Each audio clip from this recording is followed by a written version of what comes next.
right hand. Please do call the winner, and we're here today with the best player, Alaruga, number 6, with 27 points, 5 rebounds, and 2 assists. So I have a few questions for you, sir.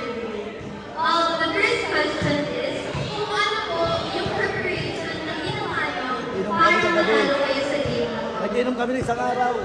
Nag-inom.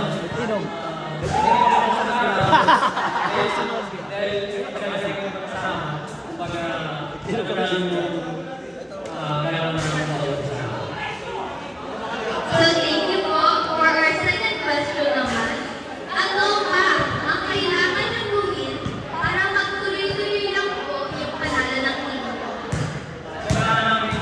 Bumili sa pato.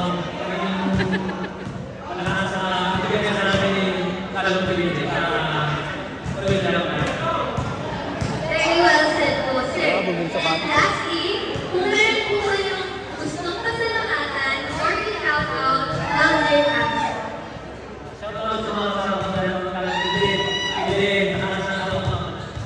Eh, loyal ah.